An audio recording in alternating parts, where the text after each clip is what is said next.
The sea was louder than usual that morning. The wind carried salt and whispers of a coming storm, tugging at the edges of a small, weathered boat. Jack pressed his hands against the oars, each pole echoing in his bones. Across from him sat his 10-year-old son, Eli, wrapped in a thin jacket 2 sizes too big. "We're almost there, buddy," Jack said, forcing a smile. Eli nodded, though his lips trembled. Behind them, the distant coast grew smaller, another place they'd left behind. Another chapter closed by necessity, not choice. They weren't running from anyone. Not exactly. Just from the weight of the world, from bills unpaid, doors closed, looks avoided. Jack had spent years drifting from town to town, working odd jobs, fixing roofs, and sleeping in shelters. When those ran out, the streets became home. But even there, he refused to give up on Eli. "We're explorers now," he'd say, "not lost, just looking for the next place the map forgot." And today the map had led them here toward a small island he'd once heard about from an old fisherman at the docks. The fisherman had called it Grey Fin Isle, a patch of land a few miles off the coast, uninhabited, forgotten, too small for anyone to care. But Jack cared. An island meant space, quiet, maybe even a place to start over. "No one owns the wind," he'd told Eli, "and no one owns hope." The boy had smiled at that, his first real smile in days. Now, as the boat rocked against the tide, Jack saw the faint outline of the island ahead. Dark trees, pale sand, and the shape of something rising behind them. A house. "Dad," Eli said softly, pointing, "is that smoke?" Jack squinted. A thin wisp curled upward from somewhere beyond the trees. Faint, uncertain. "Could be," he murmured, "or fog." Either way, it meant something. Someone. The thought made his chest tighten. They'd come looking for solitude, not trouble, but turning back wasn't an option. The waves were already pushing them in. "Hold tight," he said. The boat scraped the sand with a shudder, and suddenly they were still. Jack exhaled.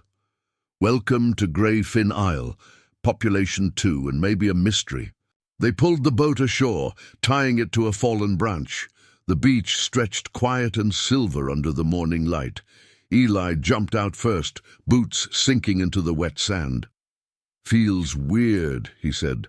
"Like nobody's been here in 100 years. Jack nodded. Maybe they haven't. He slung their backpack over his shoulder, their whole life in one faded canvas sack, and led the way toward the treine.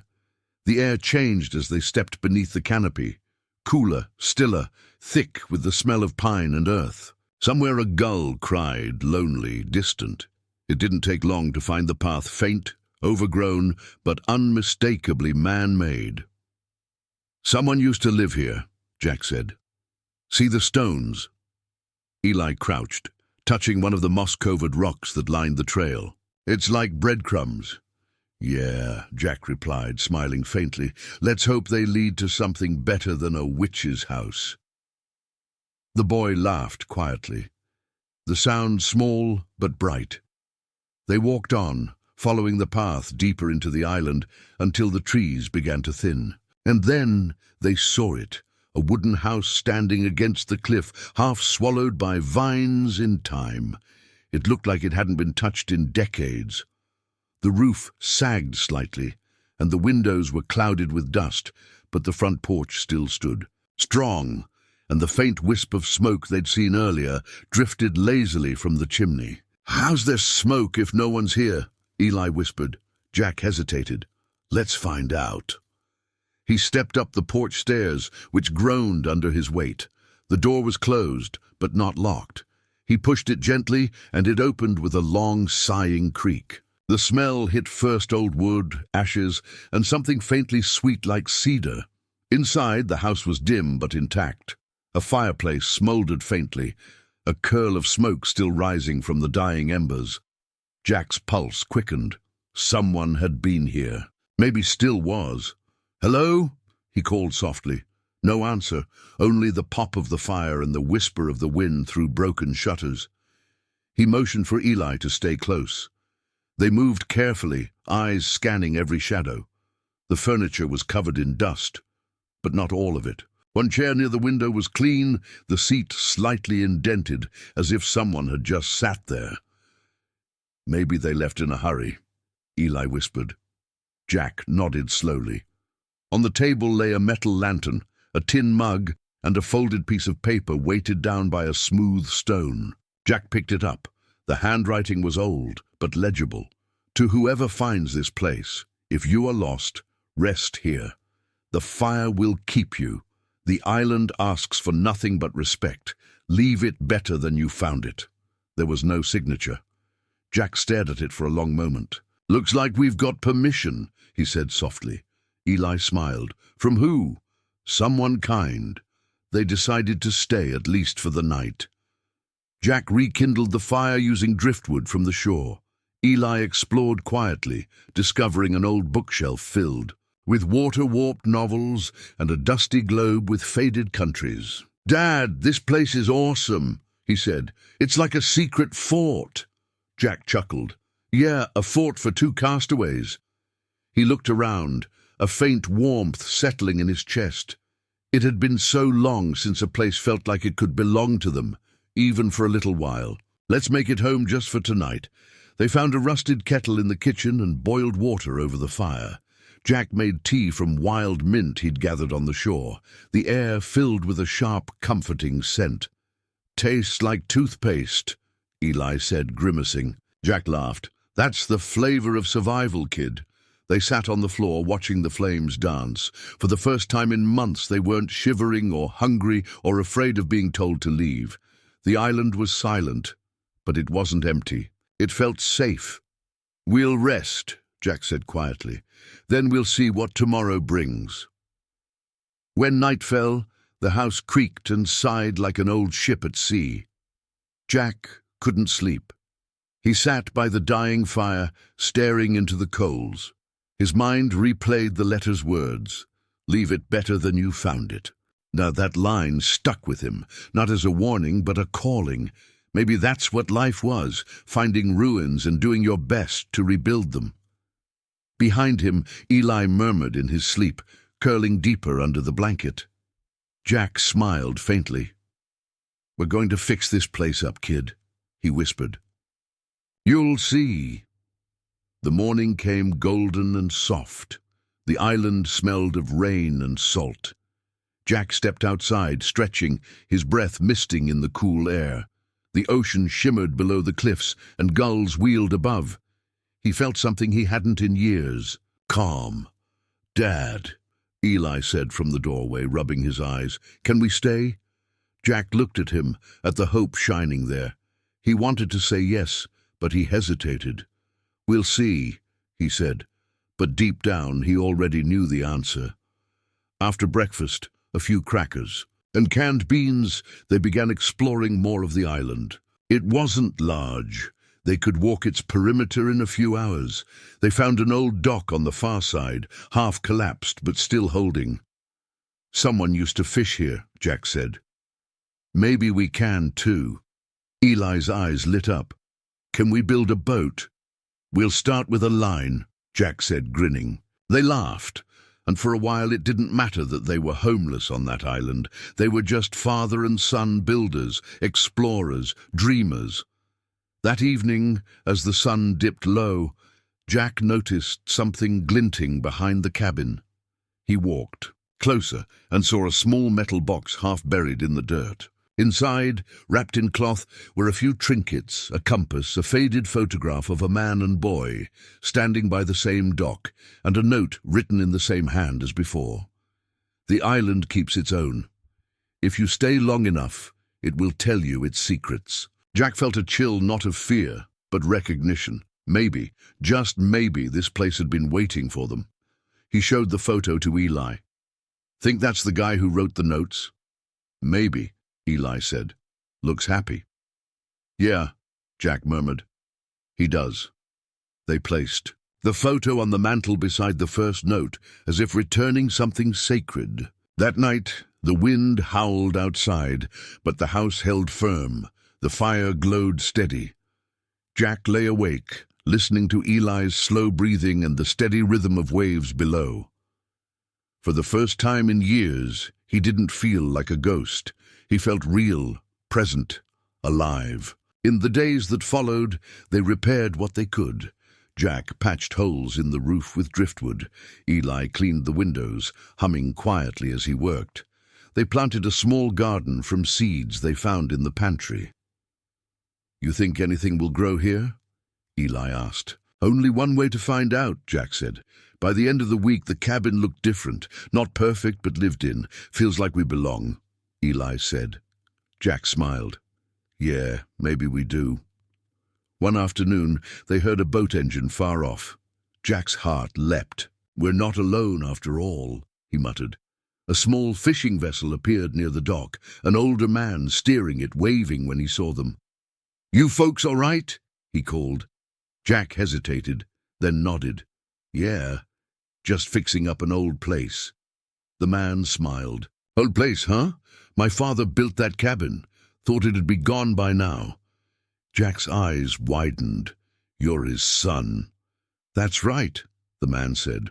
"Looks like you've taken good care of it." The fisherman stayed for a while, sharing food and stories.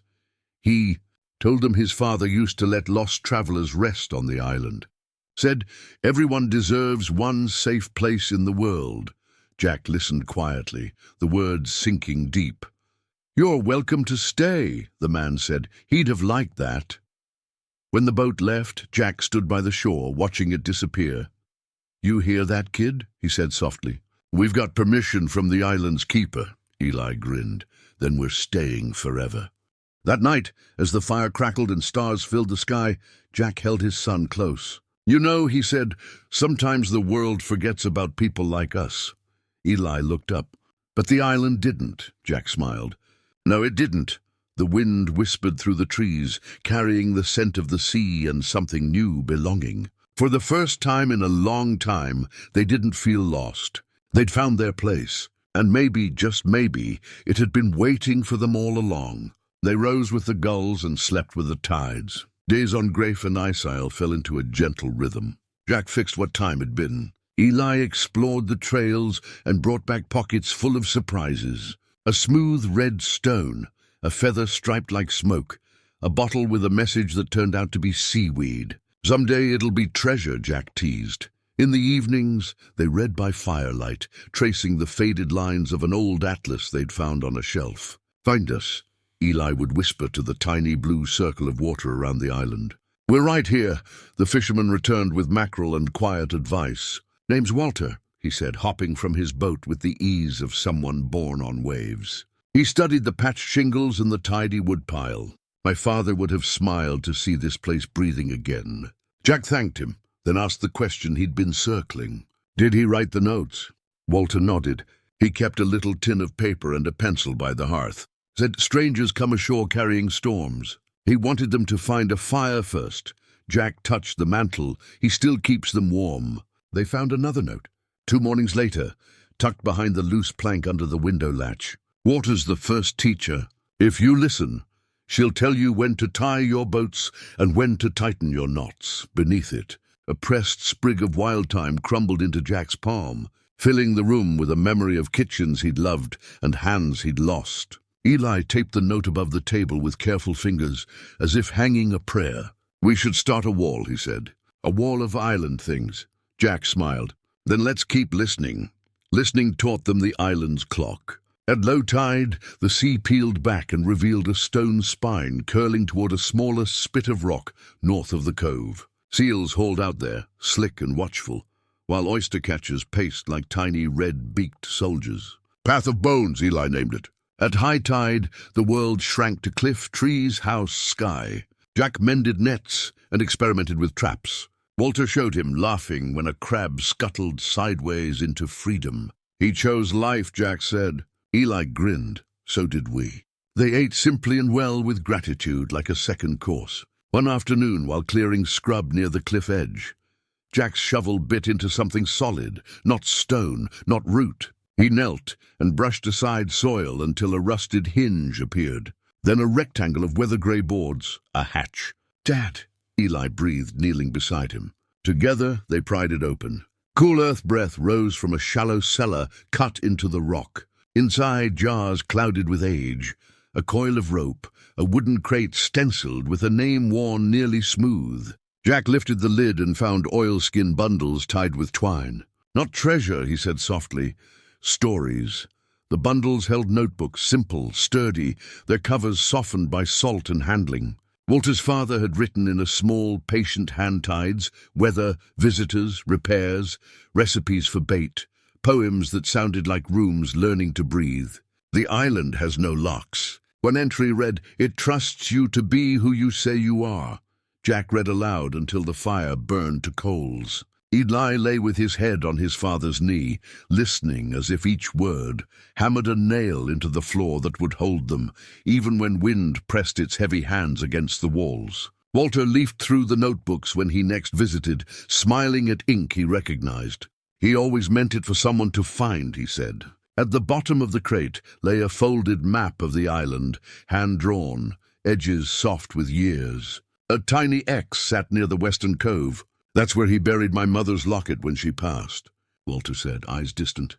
"Said the island would keep it until the right story came along." Eli traced the X with his finger, then looked up. "Maybe the right story is ours." Walter's smile was a hush. Maybe. News traveled on tides, too, it seemed.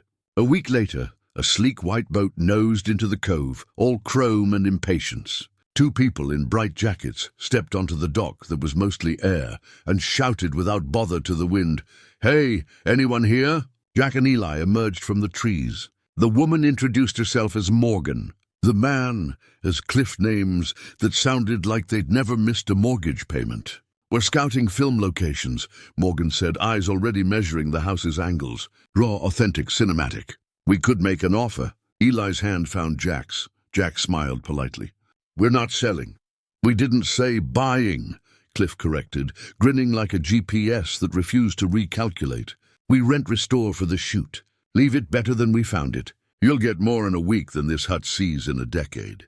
He gestured broadly, as if his arm could gather the island like a picnic blanket. Jack imagined cables stapled to beams, shoe prints grinding sand into the floor he'd scrubbed, voices that mistook loud for alive. "We have to ask the owner," he said, letting the sentence hang like a bridge to nowhere.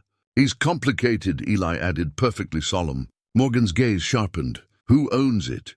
Jack glanced at the mantel where notes lived like birds that refused cages. "The island," he said, smiling. "We're just keeping watch." It wasn't an answer money knew how to spend. They left business cards anyway, heavy rectangles with embossed waves, and pushed off, promising they'd be back with permits. Walter arrived that evening, squinting at the cards.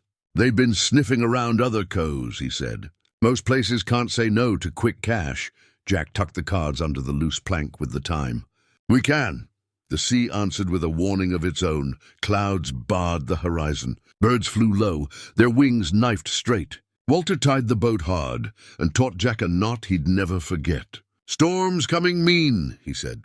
"You'll want shutters up, water in, everything you love away from windows." Jack and Eli moved like a small, well-practiced crew. They hauled driftwood, hammered braces, checked roof patches, cleared gutters until their hands shook. Inside, they filled jars from the rain barrel and boiled them while thunder grumbled like an old dog, deciding whether to stand. "We'll hold," Jack said. They held because they'd learned to listen. When the wind came, it came all teeth, worrying the house, lifting shingles like question marks, then slamming them down into answers. The ocean roared its argument with the cliff, and spray leapt high enough to taste like fear at the back of their throats. They lit the lantern and sat close, the notebook safe in oilskin. The photo of the unknown father and son tucked into a jar above the mantel. Eli watched the flame and whispered, "We're the secret, Dad." Jack squeezed his hand. "Then we'll keep ourselves." Some time after midnight, the door shuttered like a chest trying to breathe. Jack forced it closed against hands of wind, shouldered it, while Eli wedged a length of timber into place. A moment later, a crash like glass, trying to remember, sand the kitchen window. Salt water slapped the table, ran laughing down chair legs. They moved with quiet urgency. Towels, buckets, nails. A patch cut from an extra shutter. The house groaned but did not break. In the roaring dark, the note on the wall fluttered. "Leave it better than you found it." "We're trying," Jack said. Dawn came pale and stunned like a survivor. The sea still heaved, but the rage was leaving it. Jack stepped outside into air that smelled of lightning's footprint. Shingles lay like fallen scales in the grass. The dock had become a rumor. "We can rebuild," he said softly, counting losses as a carpenter, not a man craving pity. Eli pointed toward the western cove. The path of bones was gone. "Tide took it," he murmured. Jack shook his head. "It'll return. That's what tides do." They set to work while muscles were still warmed by fear and purpose. Walter arrived that afternoon, soaked and hooting at the sight of them upright. "Knew you'd mind the knots," he called. They triaged the island like a village. Tree limbs cleared from roof, shingles salvaged, gutters mended, fallen bird nests tucked back into branches with apologies. Together, they examined the remains of the dock. "My father never fought the sea," Walter said. "He negotiated." Jack laughed. "I'll bring a lawyer next tide." Eli found a bottle near the rack line, its cork stubborn with salt. Inside, a slip of paper. "If you are reading this, you are not alone." Aloneness ended entirely when a second white boat arrived 2 days later. This time louder, hungrier permits waved like flags. Cliff shouted first. "We secured temporary use of shoreline parcels," he said, voice bright with victory not yet earned. Morgan looked softer, tired. "We can help repair," she offered. "Generators, lumber, manpower." Jack's jaw worked. He looked at the roof he and Eli had stitched back together like a wound that would scar Handsome at the inside of the door where his shoulder had printed an answer to the night. "We're not a set," he said. "We're a home." They tried charm, then impatience, then threatened to escalate. That word rolled off like rain. Walter stood shoulder to shoulder with Jack, while Eli held the notebooks as if they could testify. "There's no deed," Cliff argued. Walter's eyes darkened. "There's history." Morgan's gaze kept drifting to the mantel where the photo sat 3 lives that had found a single frame. "Come back tomorrow," she said finally, quiet. Cliff sputtered but followed. As their wake smudged the cove, Eli exhaled. "Do we always have to defend good things?" Jack put a hand on his head. "Only the living ones." That night, with the house dry and the kettle singing, Jack unfolded the map and found the X again. "Tomorrow," he said. "Before they returned, let's go meet a promise." The tide behaved as if persuaded, dropping away to show the island's knuckles. They crossed at first light, boots leaving temporary stories in the shining sand. The western cove was quieter than the others, a cupped palm. Beneath a flat stone, smoothed by years of waves, Jack's fingers found a tin locket, dulled to pewter. Inside, a tiny photo of Walter's parents smiled like a kept oath. Walter cried without shame when they pressed it into his hand. "He said the island would tell me when to come back for it," he whispered. He looked at Eli. "Looks like it chose you to carry the message." Eli blushed, then, surprising himself, lifted the chain. "You should wear it," he said. Walter shook his head and fastened it around Eli's neck. "He meant for the island's new child to keep it," he said.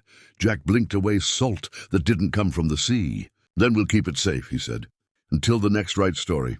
They were mending the last shutter when voices rose from the cove again. Film crew, clipboard, cameras like polished crows. Morgan walked ahead without her previous armor, a single sheet of paper in her hand. "We filed a claim," Cliff announced, but she cut him off. "We're withdrawing," she said, voice steady. "We saw what this is." She handed Jack the paper. It was a letter on company letterhead. A donation, lumber, shingles, a new water tank, and a promise to leave Grey and Isle off their maps. Cliff sputtered alone this time. Morgan looked at Eli. "Leave it better," she said softly, as if returning a line that had found her. The wind off the water lifted the edges of everything that mattered, and the house, grateful and stubborn, held. Winter never hit Grey Isle as hard as the mainland. The sea protected it, wrapping the island in fog and quiet warmth. Jack and Eli built their days on rhythm, repairing, gathering, learning. They sealed the roof with tar Walter brought, rebuilt the dock plank by plank, and planted herbs where the grass grew thick. Every task had meaning now. "Feels like we're keeping a promise," Jack said one morning. Eli grinned, brushing dirt from his hands. "A promise to the island. Jack looked out at the calm sea.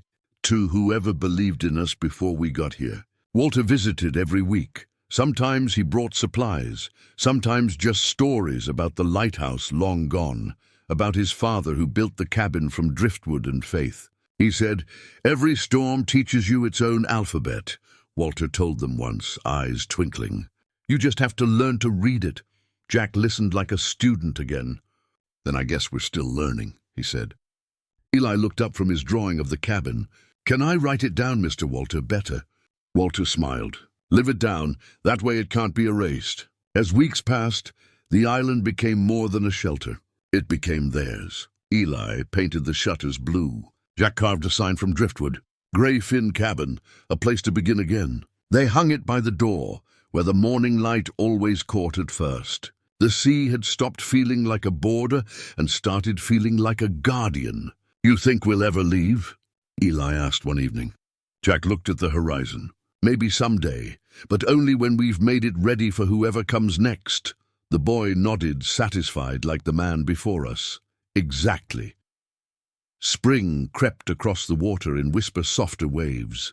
New birdsong, 1,000 shades of green returning to the trees. The island bloomed again. Jack noticed it in small things. Flowers pushing through cracks in the dock. Grass reclaiming footprints. "She's healing," he murmured. "So are we," Eli said. They spent afternoons exploring the North Ridge, where the rocks turned red in the sun. One day they found a carved heart in the bark of an old cedar. M+H1959 Eli traced it gently. "Guess people always loved here." Jack smiled. "Now we're part of that story. Not all visitors came by boat. Sometimes letters found their way instead from people who'd heard about the father and son who fixed the forgotten island. One envelope arrived from a school teacher who'd lost her home in a storm. Another from a soldier searching for peace. "They think we're heroes," Eli said, eyes wide. Jack shook his head. "We just stayed when others left." He placed the letters in a box beside the old journals. "Still," Eli said, "it means something." Jack smiled. "Maybe hope's contagious. The good kind." They began to collect things, not for themselves, but for those who might come someday. Extra blankets, preserved food, spare lanterns. "The island helped us," Jack said. "Let's help it help others." They built a small shed near the dock, labeling it for the next traveler. Inside, they left notes on waterproof paper. "You're safe. Rest. Eat. You're not forgotten." Eli added a drawing of the cabin. Smoke curling from the chimney. "That's so they know what to look for," he explained. Jack smiled softly. "Good thinking, Captain." On calm nights, they'd sit by the fire, reading aloud from the notebooks of the man who'd come before them. His handwriting had faded, but the heart behind it hadn't. "Houses need laughter more than paint." One line said, "Laughter keeps the boards from warping." Eli giggled. "That's true. The roof cracks when we don't tell jokes." Jack chuckled. "Then I guess we'd better keep it laughing." They made it a ritual, a joke or story before bed, just to keep the island smiling in its sleep. By summer, the cabin looked almost new. The roof gleamed, the garden thrived, and the air smelled of mint and salt. Walter helped them add a small water tank near the hill. "You're making this place a home again," he said proudly.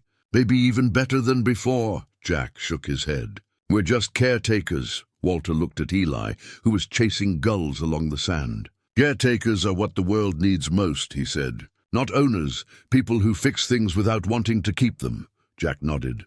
"Then I guess we're exactly where we belong." That night, under the soft hum of crickets, Jack found a new note in the same handwriting as the old ones. It hadn't been there before. Maybe the wind, maybe fate. It read, "If you found this, the island chose you. When you leave, it will find another." That's how it stays alive. Jack ran his thumb across the ink. "Faded but strong. So we weren't just lucky," he said quietly. Eli looked up from his sketchbook. "We were meant to." Jack smiled. "Maybe all lost things are meant to be found." Then came the letter from the mainland. A government envelope, neat and official, stamped with blue ink. It said the land had been marked for private development, a resort proposal, maps attached. "They'll never understand," Jack muttered, folding it. "To them, it's just coordinates." Walter read it twice and set his jaw. "We can talk to the town council. They listen to stories better than statistics." Eli's eyes filled. "They can't take it, Dad," Jack squeezed his shoulder. We'll fight with words, not fists. The islands taught us that. A week later, they sailed to the mainland. Jack hadn't been in a town for months. The noise felt like static after silence. They spoke before a small meeting hall. Jack trembling, Eli holding the photograph of the cabin. It isn't about property, Jack said. It's about sanctuary. It's about places that heal people when nothing else can. His voice steadied as he spoke. We were lost. The island gave us a way to live again. Let it keep doing that. When they finished, the room was quiet, not with dismissal, but with thought. They didn't know if it would work. Bureaucracies were like tides, slow to change and hard to trust. But a week later, a letter arrived addressed to the caretakers of Graffin Isle. Inside a short message, proposal withdrawn, site designated for environmental protection and historical preservation. Jack read it twice, then handed it to Eli. You mean we saved it? The boy whispered. Jack smiled through tears. Looks like it saved us too. They ran to the shore, shouting into the wind, laughter tumbling across the waves like gulls too happy to land. The following months felt different, lighter, as if the island itself was breathing easier. They kept working, but not out of need, out of love. Jack carved benches along the trail. Eli built birdhouses from driftwood. Visitors came now and then, families, travelers, even students who'd heard their story. Can we camp here? And they'd ask. Jack always said yes, with one rule. Leave it better than you found it. Some did, fixing a loose hinge, painting a wall, planting a flower. Slowly, the island became a mosaic of kindness. One morning, as the sun rose gold across the water, Jack found Eli sitting on the porch steps, sketchbook open. What are you drawing? Us, Eli said. And the next people who will live here someday. Jack looked closer. A simple picture of the cabin. 2 figures waving from the doorway. A boat arriving at shore. You think we'll leave? Not yet, Eli said. But someday when it's ready. Jack smiled. That's what your mom used to say about gardens. You don't pick the fruit too soon. The boy nodded, eyes shining. Then we'll wait. Autumn came, crisp and bright. The trees blazed gold along the cliffs. Jack and Eli built a small docklight using scraps and a solar panel Walter had given them. So travelers can see the way, Eli said proudly. Jack smiled. Just like your dog used to lead us. The boy laughed softly, Rusty the lighthouse. Every night, the small lamp glowed like a heartbeat against the dark. From the sea, sailors began calling it the Harper Light. Sounds official, Walter teased. Not bad for 2 castaways, Jack grinned. Guess we've been promoted. One evening, a storm rolled in, smaller than before, but enough to rattle the windows. Jack stood by the fire, watching sparks drift up the chimney. Eli curled on the couch, half asleep. Do you ever miss the world out there? The boy murmured. Jack thought about it. The noise, the rush, the things he'd lost. Sometimes, he admitted. But I think we found the part of it that matters most. Eli's eyes closed, a soft smile on his face. You mean each other? Jack brushed his hair gently. Exactly that. After the storm, a rainbow arched over the sea, so wide and close it seemed to land right on the roof. Eli laughed and ran outside barefoot, shouting, It ends here, Dad. We're the treasure. Jack stepped into the rainlight, feeling the warmth in his chest bloom. I think you're right, he said. They stood together, soaked, laughing until their sides hurt. The island shimmered around them, alive and kind. For the first time, Jack didn't think of leaving, only of staying long enough to thank it properly. Years later, Graffin Isle still breathed with life. The cabin stood proud, the garden wild but thriving. Visitors came less often. Now the sea kept its secrets, but those who did always left something behind. A note, a shell, a story. Inside the walls were covered with words. Thank you. Hope lives here, you saved us. And one written in a child's hand said simply, We found it too. Jack smiled every time he read it. That's all we ever wanted, he said, for someone else to find it. When Jack grew old, his hair silver like sea foam, Eli took over the repairs. He'd hum the same tune Jack once did while patching roofs or boiling tea. The island was quiet, but never lonely. On clear nights, Eli would light the lantern on the dock and whisper for anyone out there still searching. Sometimes he thought he heard a faint voice in return, Not words, just warmth carried by the wind through the trees. The island was still keeping its promise, always a home for the lost and found. And so it was that two wanderers, a father and his son, turned an abandoned island into something eternal, not through wealth or fame, but through care, through love. The cabin still stands by the cliffs, its windows glowing at dusk like open arms. And when the tide rises, whispering against the shore, it carries their story out to sea again and again, reminding the world that sometimes the smallest places hold the biggest miracles. Because when you leave something better than you found it, it never really leaves.